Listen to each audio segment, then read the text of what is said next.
Bueno, buenos días a todos. Me avisan, por favor, si es que se escucha bien. Sí, Buenos doctora, días, ¿se escuchas? doctora. ¿Me Buenos escucha bien? días. Ok, muchas gracias. La clase de hoy no es extensa, es bastante corta y concisa, así que no se preocupe, van a ir a desayunar dentro de poco. Así que vamos empezando hasta que el resto se vaya uniendo. De rato en rato voy a ir admitiéndolos. Vamos a iniciar con esta pequeña diapositiva. Y es porque, si bien ya habíamos dicho dentro de clases al principio, a las primeras clases de la asignatura, que existían 2 métodos, ustedes lo han escuchado de Sampieri en el video que han visto que hay 2 metodologías, en realidad son 3, que es una la investigación o la metodología cuantitativa y otra que es la metodología cualitativa. Y existe una tercera que sería la mixta. Entonces, vamos a hacer un poco diferencia entre estas 2, porque ya estamos entrando al tema de marco metodológico, ¿ya? Entonces, yo ya les había avisado que la investigación cuantitativa como tal la vamos a ver en bioestadística y la cualitativa y vamos a ahondar un poco más en metodología de la investigación. Pero para eso yo necesito que ustedes diferencien bien cuáles son las características de una y de otra, porque además dentro de la metodología dentro de metodología de la investigación vamos a tocar algunos temas de metodología cuantitativa, específicamente para medicina, como el caso de estudios de caso control, etcétera. Entonces, dicho esto, vamos a describir qué es la metodología cuantitativa. Primero, existen 2 tipos de métodos para poder adquirir conocimiento, uno que es el método inductivo y otro que es el método deductivo. Para que me comprendan, vamos a hacer de cuenta que yo parto aquí en el método inductivo, parto de un vacío en la investigación y todos los datos que yo voy a colectar van a servir para llenar ese vacío en la investigación. ¿Ok? De tal manera que yo a partir de este método voy a cerrar un hueco. ¿Ya? Esa es la metodología inductiva.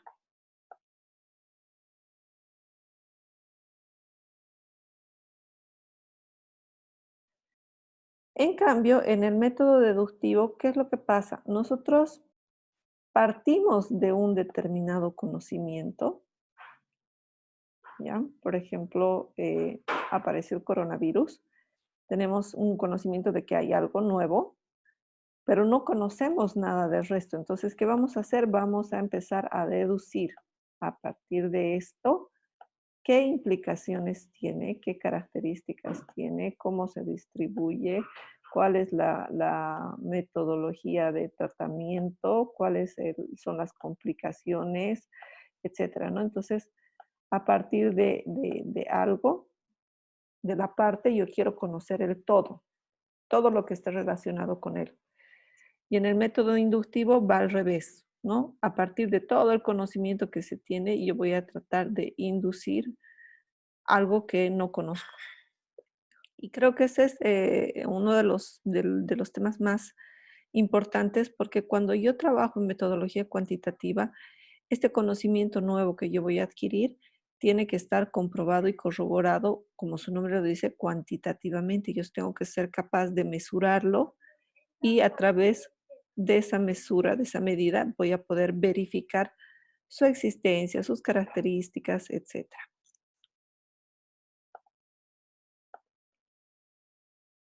Otro ejemplo que no comprendiste, ya. A ver, vamos con otro ejemplo. Si tú quieres saber, por ejemplo, eh, de repente con el coronavirus empezaron a aparecer pacientes con síndrome respiratorio, con ciertas características, ¿no? Entonces, a partir de esas características que empezaron a aparecer de repente subió un pico, o lo que pasó aquí con el chikungunya, de repente tenemos información de pacientes que venían con un rash cutáneo, que venían con un síndrome alérgico, pseudofebril, eh, pseudogripal también.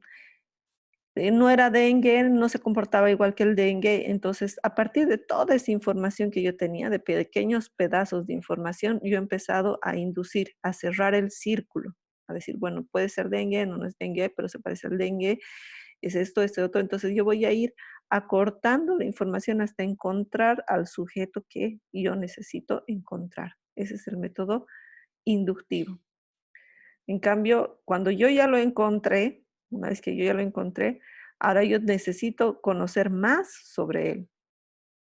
Entonces voy a utilizar el método deductivo para entender qué es lo que está sucediendo alrededor de él.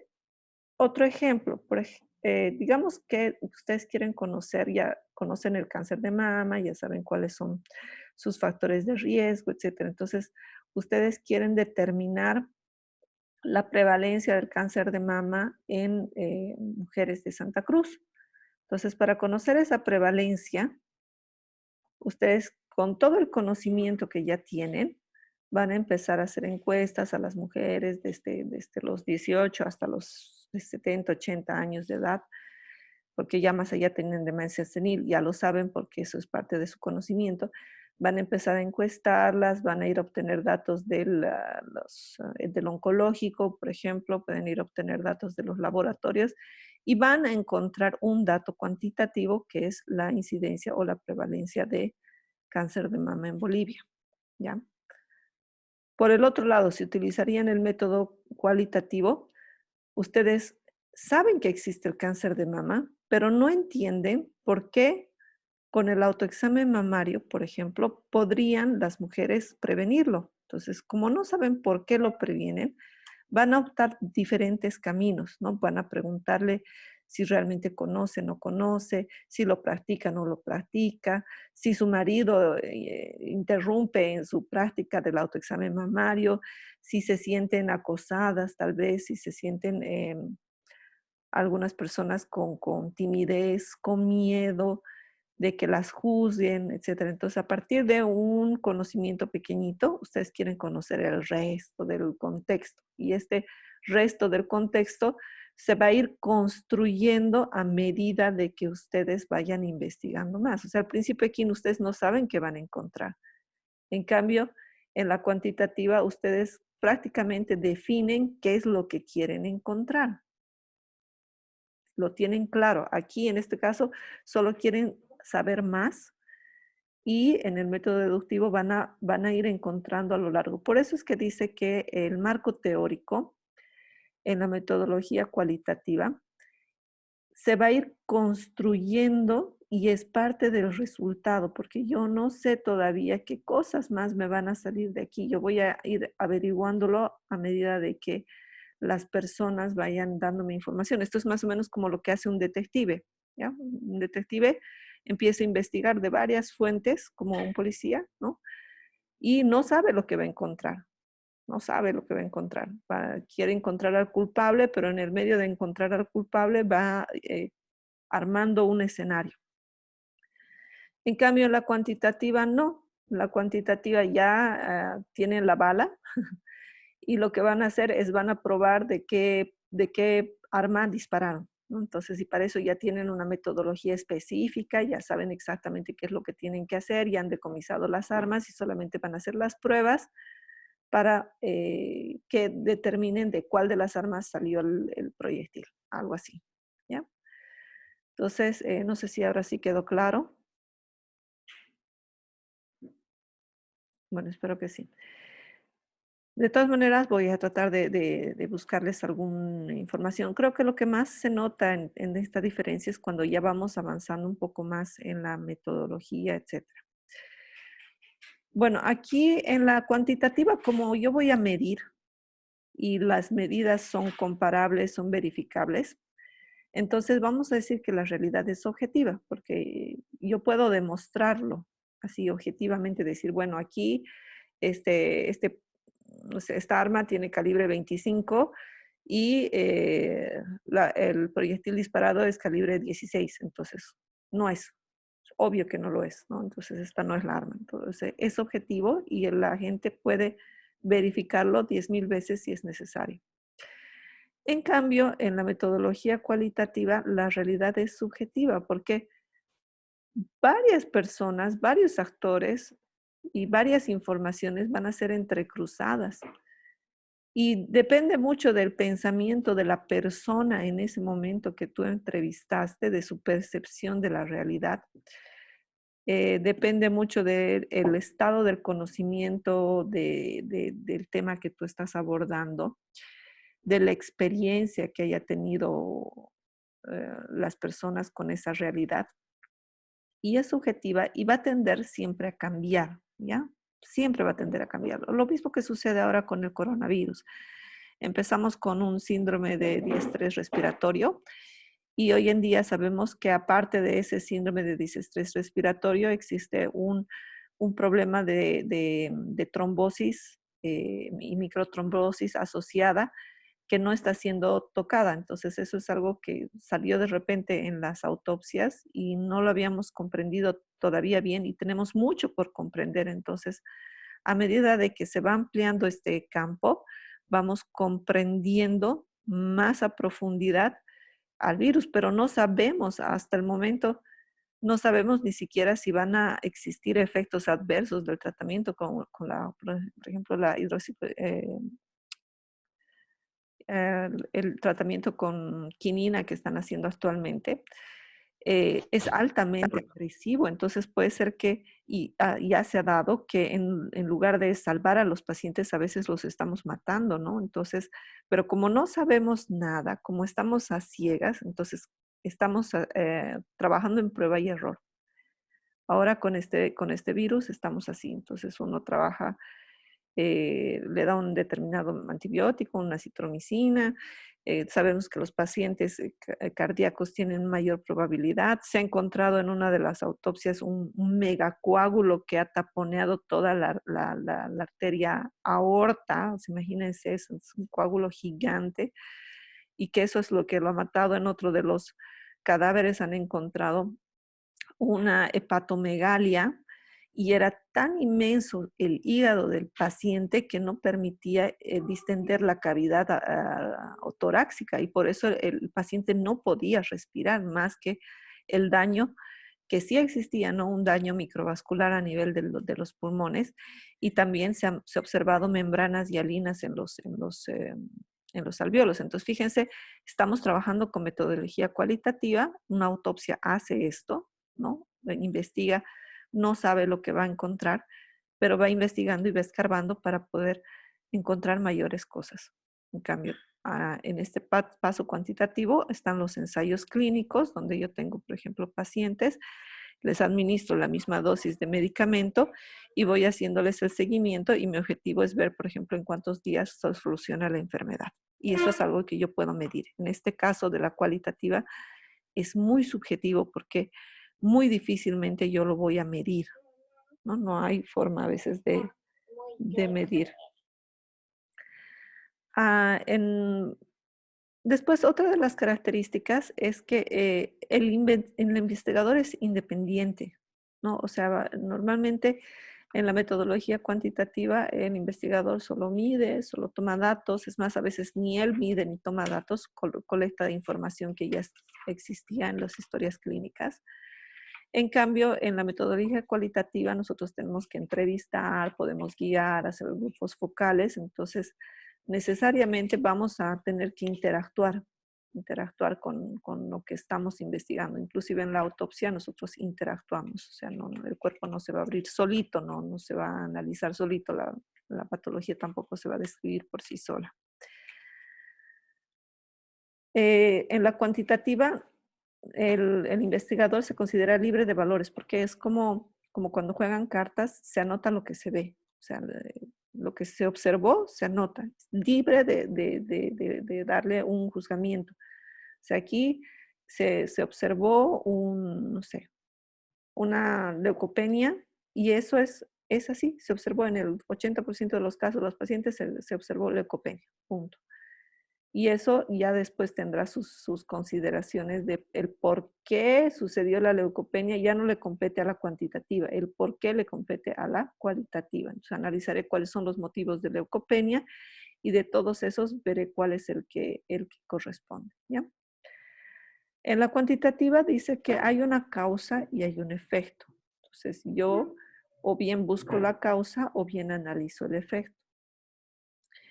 En la metodología cualitativa busca simultáneamente tanto las causas como los efectos, como los factores, porque como les dije nuevamente, no sabe lo que va a encontrar, no sabe lo que está al frente.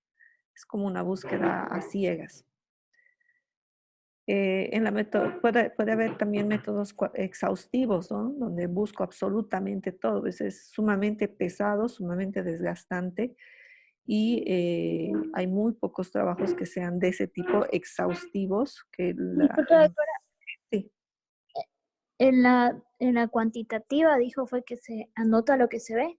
sí. En la cuantitativa se nota lo que se ve. Si tú en tu experimento, en tu laboratorio te salió un cierto valor, tú anotas ese valor.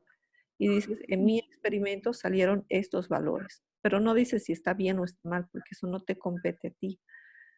Tú dices lo Mm, que hay.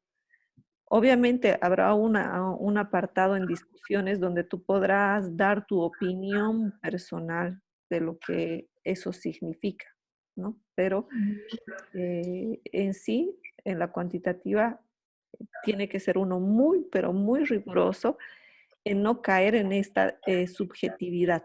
No se permite subjetividades, ¿no? Se permite realidades en la cuantitativa.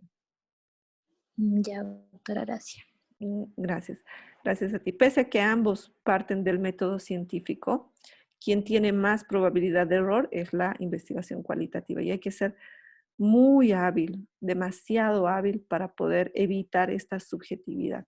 ¿Ya? Hay métodos, hay inclusive ciertos tipos de estadísticas, si podríamos llamarlo así, que se puede utilizar acá, pero aún así eh, depende mucho de tantos factores acá que es imposible controlar. En cambio, en la cuantitativa trato de controlar casi todos los factores para que solamente uno, que es el que estoy analizando, sea el que varíe. Aquí busca generalizar, ¿no es cierto? Entonces yo obtengo esto y esto va a generalizarse. Este puntito que yo he encontrado puede extrapolarse al resto de la población, ¿no? Si yo encontré que el 10% de las personas en el plan 3000 tienen o sufren de dengue, yo puedo utilizar esa información, no quiere decir que sea exacta, para decir que sí, en todo Santa Cruz existe casi el mismo porcentaje, ¿ya? En cambio aquí solamente busca patrones, teorías, ¿no? Para poder desarrollar la comprensión en sí de un determinado factor. Aquí no quiero yo contrastar nada en sí, sino quiero entender, quiero comprender nada más. En cambio aquí yo quiero más que comprender, quiero explicar y predecir. La investigación se considera libre del contexto, es decir, esta investigación en diferentes contextos debería dar similares resultados. En cambio, aquí no, aquí el contexto, parte del contexto, va a estar delimitado por lo que está sucediendo, el paradigma, ¿no? O sea, la situación en sí, la constitución. Ya sabemos que en la investigación el tiempo y el espacio son determinantes, ¿no es cierto?, para poder describir una situación. Entonces, esto justamente considera este contexto. Y yo, cuando hago esta investigación, delimito mi contexto al principio.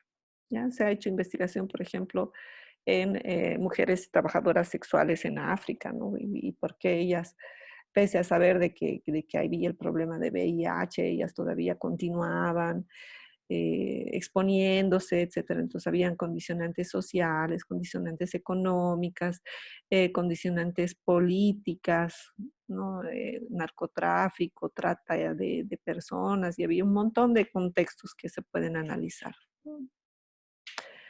Bueno, creo ahora sí que quedó un poco más claro para que pasemos a la siguiente, a la siguiente fase. Sí, doctora. Ya.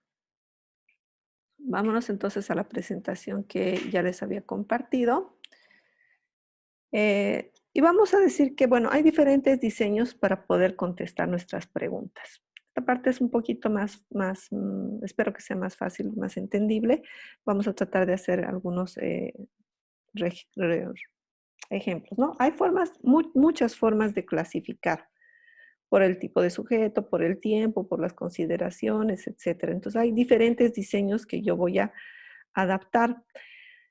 Aquí solamente muestro 4 porque creo que con estos 4 es suficiente, pero además existen varios otros tipos más de clasificación de estudio. Entre estos no son mutuamente excluyentes, es decir, yo puedo tener la finalidad de estudio analítico y de secuencia temporal longitudinal. Dime. ¿Puede hablar más despacio, por favor? Oh, excuse me, lo siento. Voy a hacerlo más despacio entonces. Gracias. Hay diferentes maneras de clasificar un estudio. ¿Ya? Vamos a ir la clasificación por la finalidad. Primero, por cuál es mi objetivo en el cual yo quiero trabajar.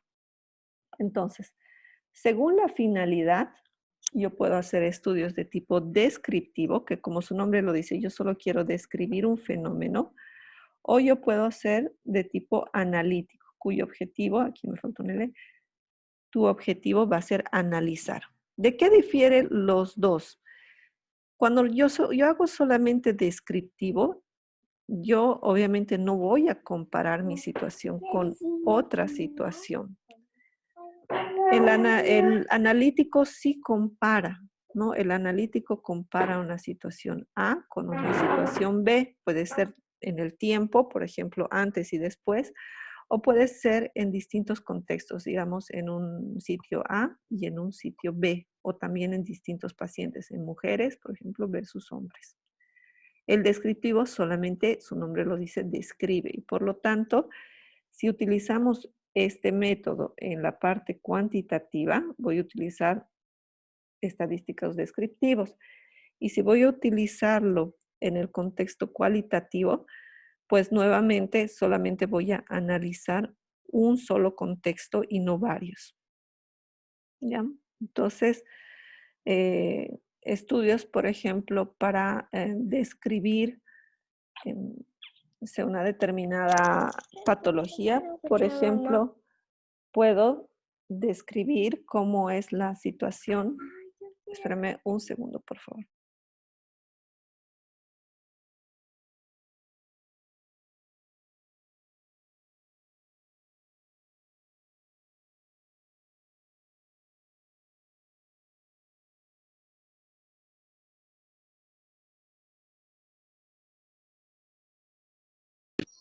Ya, mil disculpas. Entonces, en un análisis descriptivo, pues yo voy a describir un determinado contexto. Por ejemplo, puedo ver la prevalencia de la malnutrición infantil en niños en un determinado lugar, digamos, Perpetuo Socorro, ¿ya? Entonces voy a describir cómo son los niños, qué peso tienen, cuántas veces al día comen, qué tipo de alimentos son los que consumen. Voy a tomarles tal vez una muestra de sangre para ver si tienen anemia o no y listo. En el analítico yo ya tendría que ver cuál es el factor por el cual estos niños se encuentran desnutridos. Entonces aquí yo analizaré, por ejemplo, niños malnutridos versus niños bien nutridos y compararé las diferencias entre ambos. ¿Ya? Ese es de acuerdo a la finalidad. De acuerdo a la secuencia temporal, es decir, en qué momento qué momentos voy a utilizar para hacer mi trabajo, se diferencian entre transversales y longitudinales. ¿Ya? Ustedes ya saben de anatomía un corte transversal, ¿no es cierto? Sería más o menos así. Si este es el plano anatómico, aquí está, digamos, nuestro paciente sentado, perdón, echado, y transversal lo parto a la mitad. Y aquí está mi paciente echado y yo le hago un corte longitudinal, entonces hago esto. Ya lo parto por todo lo largo. Más o menos así se describe. Entonces, hagan de cuenta que en vez de su paciente es su estudio. Y en vez es el tiempo o la escala temporal. Estudios transversales solamente van a considerar un espacio de tiempo, ¿ya? Un solo espacio de tiempo. Por ejemplo, yo puedo ver cuál fue la prevalencia del dengue en el año 2009. ¿Listo? Solo del 2009. No voy a irme a más años. O puedo ver cuál fue, por ejemplo, el número de casos de enfermos de coronavirus en China el año pasado, no durante diciembre del 2019. Y solamente voy a medir eso, nada más. Pero si yo quiero ver cómo fueron avanzando los casos semana a semana, entonces yo voy a tener que hacer varios cortecitos. Semana 1, semana 2, semana 3, semana 4, semana 5, semana 6, etc. A eso se llama un estudio longitudinal, porque yo quiero ver a lo largo del tiempo qué es lo que está sucediendo con esa característica o ese estudio. Estos longitudinales, luego vamos a ver más adelante, se llaman estudios de corte normalmente cuando trabajamos en medicina, porque esto es específico para todas las ciencias, ¿ya? Pero en medicina específicamente, los estudios longitudinales de tipo epidemiológico o descriptivo se llaman estudios de corte, ¿ya? Aquí lo voy a anotar. Después vamos a hablar sobre ellos. Vamos así, de corte. Ah, está en blanco, por eso no se mira. Dame un segundito, vamos a cambiar de color. Ahora sí, corte, ¿ya? Y en el caso de la de epidemiología, de los estudios transversales, se llaman estudios de caso control, ¿ya? Muy bien, entonces puede haber estudios descriptivos longitudinales, descriptivos transversales, también hay analíticos longitudinales y analíticos transversales, ¿ya? Entonces esto no son excluyentes, no porque sean descriptivos ya no pueden ser transversales o longitudinales, no. Aparte de la finalidad pueden tener su secuencia. Ahora, hay otro tipo de estudios que se llama de la cronología de los hechos, es decir, ¿cuándo sucedieron los hechos? Y tenemos dos formas de poder clasificarlos. Los prospectivos, ustedes ya saben, parte de terminología médica. ¿El pro qué significa?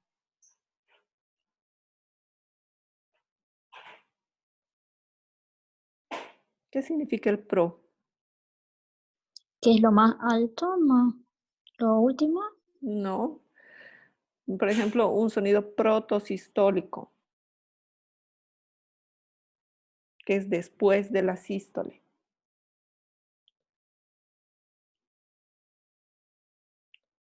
No sé, no me acuerdo, no se me viene ahorita ningún otro ejemplo de probóscide. Probóscide es la nariz de los animales, ¿no? Que está adelante. Eso significa pro. Por ejemplo, podemos hacer una campaña pro implementación de una sala de cirugía. Pro. Es en pro, en propósito, a favor de, ¿no es cierto? Entonces, prospectivo quiere decir adelante. Y en contraposición está lo que es retro. Eso sí ustedes saben, ¿no? ¿Qué es retro? ¿Hacia atrás? Hacia atrás, muy bien. Entonces, aquí me dice, ¿cuándo se han suscitado los hechos? ¿Atrás? Perdón, retro, hacia atrás, o pro, hacia adelante. Aquí, ¿cuándo vamos a utilizar retrospectivo? Cuando, por ejemplo, yo voy a analizar lo que sucedió antes de iniciar mi estudio. Por ejemplo, cuando yo quiero saber los casos de dengue, entonces, ¿cuándo se contagiaron esas personas? Antes de que yo inicie mi estudio. Por lo tanto, es un estudio retrospectivo. Pero si yo quiero saber cuántos se van a enfermar de dengue, hago un pronóstico, ¿no?, de dengue, entonces yo tengo que hacer un estudio prospectivo, porque en inicio no sucedió todavía el evento. Si yo voy a hacer una vacunación por ejemplo, a los perritos, y yo quiero saber después de un tiempo cuántos lograron evitar la rabia canina, pero yo todavía no los he vacunado, entonces es un estudio prospectivo. Si yo ya los vacuné y solamente voy a ver de los vacunados, digamos, cuántos murieron por algún proceso viral, entonces es retrospectivo, ¿ya? Nuevamente, puede ser entonces un estudio descriptivo, longitudinal, prospectivo o longitudinal retrospectivo, si en el pasado voy a hacer varios cortecitos de tiempo, o también transversal, si solamente voy a ver qué es lo que pasó. Por ejemplo, hay estudios donde han descrito el grupo sanguíneo de las momias de Atacama. O sea, eso es un estudio netamente retrospectivo, porque esas personas, esas momias ya no existen, la cultura ya no existe, ni nada de ahí ya existió, eso pasó en el pasado. Entonces es netamente retrospectivo. ¿Cuándo es prospectivo? Pues vamos a verlo acá, en la siguiente, que es la asignación de factores. Cuando yo controlo los factores de luz, agua, temperatura, condiciones en laboratorio, etcétera, yo estoy controlando los factores y solo uno voy a hacer que varíe. Por ejemplo, en los ensayos clínicos, yo tengo todos mis pacientes, trato de clasificarlos igualitos, ¿no?, que los dos grupos sean iguales, y a uno le voy a dar un determinado antibiótico y al otro le voy a dar un placebo. Entonces, ¿qué estoy haciendo? Estoy haciendo un experimento, ¿ya? En el experimental, yo manejo mis valores. Y en el caso del observacional es todo lo contrario. Yo solamente observo lo que ha pasado. Entonces, normalmente en medicina, no siempre, pero los experimentales hablamos de ensayos clínicos y los observacionales, por lo general, son llamados estudios epidemiológicos. Ojo que no es excluyente. Hay otro tipo de investigación en medicina observacional no epidemiológica, ¿ya? Y también hay experimental que no son ensayos clínicos, por ejemplo, el metaanálisis. No es excluyente, pero por lo general eso es lo que ustedes van a observar, con lo que más se van a topar. Ahora bien, el experimental nunca va a ser retrospectivo, porque yo no puedo hacer un experimento en el pasado, yo no tengo un auto que me lleve hacia el pasado. Entonces, el experimental solo en este caso siempre va a ser prospectivo, ¿ya? Y por otro lado, el retrospectivo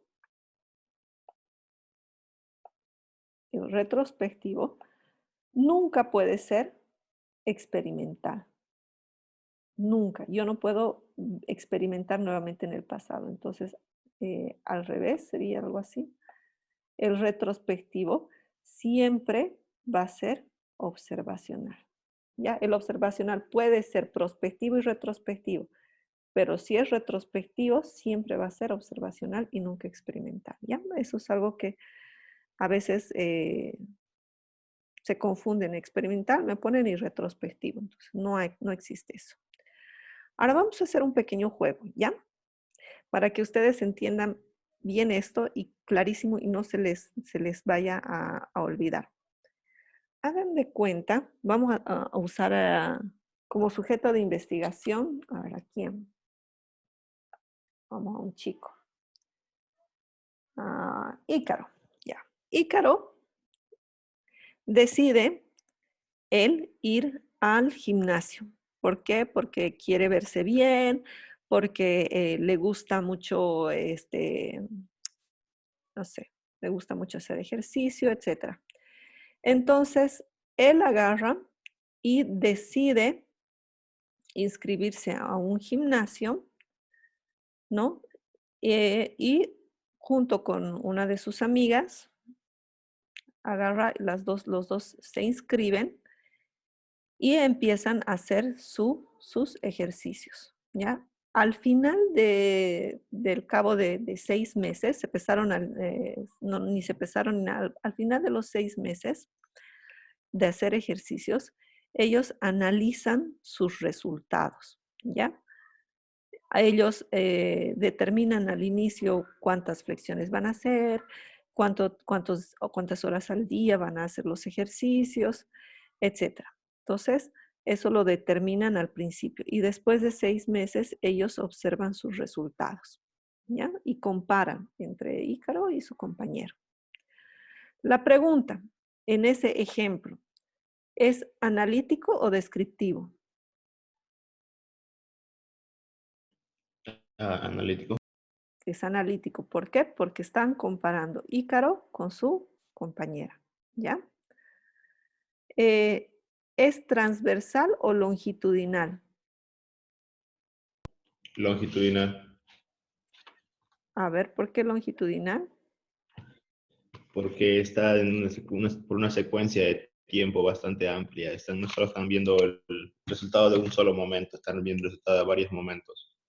Pero ellos no se han pesado cada mes ni cada semana, solamente después de 6 meses recién se tomaron las Tiene una vez medidas. entonces transversal. Es transversal. Ya muy bien, Grigol. Yo voy a pedir, por favor, que las otras personas vayan participando para ver si entendieron bien. Ahora, pregunta.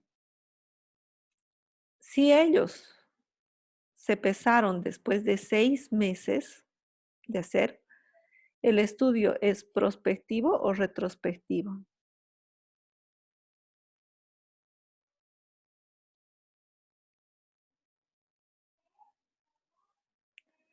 Ana Clara.